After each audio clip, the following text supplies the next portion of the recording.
Gladstone liked it that way.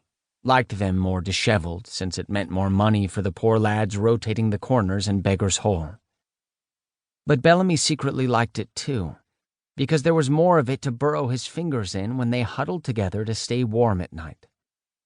His thoughts weren't nearly as dreary when Ashwood was in close proximity. Ashwood appeared unassuming to passers-by, but Bellamy knew better.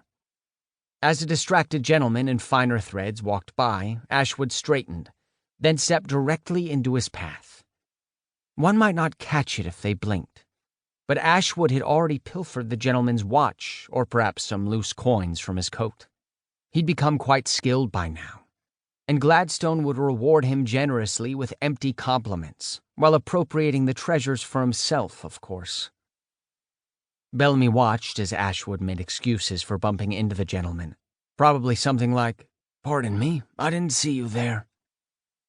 Sometimes Ashwood would only take one of the coins, then pretend the gentleman had dropped the rest.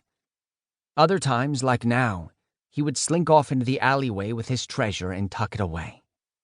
The gentleman scowled at Ashwood's back as if he were the same as the filth on the bottom of his polished shoes, and Bellamy's gut tightened. But that same insidious anger at the unfairness of it all sometimes helped assuage his guilt about what they did. It was a means to survival, and he could berate himself for it later.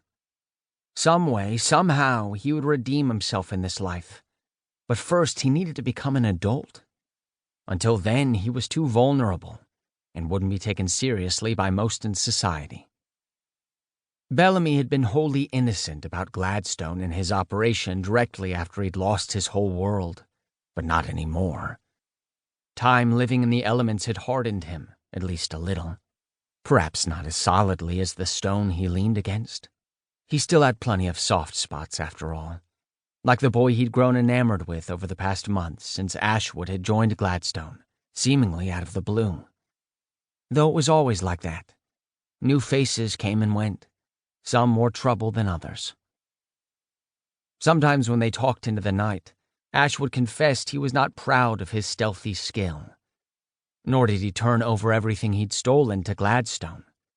He was brave, or possibly stupid, to double-cross their keeper, but Bellamy wished he could be that way too, that he wasn't so afraid all the time.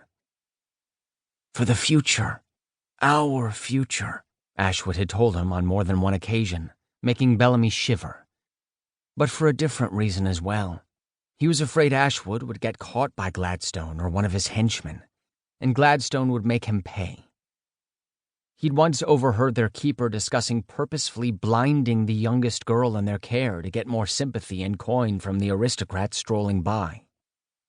Bellamy didn't know what happened to her, because she disappeared after that, and he'd been too frightened to ask. If they could do that, what might they do to Ashwood for keeping some of the earnings for himself? Their eyes met across the cobblestone street, and Ashwood's cheeks heated like they always did when he realized Bellamy had been watching him. He'd felt inexplicably drawn to Ashwood from the start. Ashwood had been pensive and vigilant at first, and it made Bellamy wonder so many things about him. But soon enough they had struck up a kinship of sorts, seeking each other out most nights when the room they slept in grew quiet. Ashwood had shared that he'd been raised in an orphanage, where they were treated poorly, even beaten. He'd managed to escape, and though he didn't discuss his time before he came to work for Gladstone, Bellamy guessed it had been unsavory. In fact, sometimes it seemed there was something he feared even more than Gladstone. Bellamy had caught him looking over his shoulder on more than one occasion.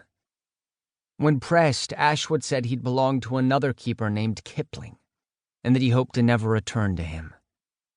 That made Bellamy doubly afraid for Ashwood. It didn't seem right. They were only kids who belonged nowhere and had no place to call their own. Bellamy had been so lost in thought, he startled when someone cleared their throat. A woman was standing before him. Her clothing wasn't made of expensive fabrics like that of other society ladies, which made him slightly curious. As she bent to place a coin in his pan, she said in a lower register, "I'm the madam at the Moonflower Apothecary in Lunar's Reach. If you ever need any assistance, come see."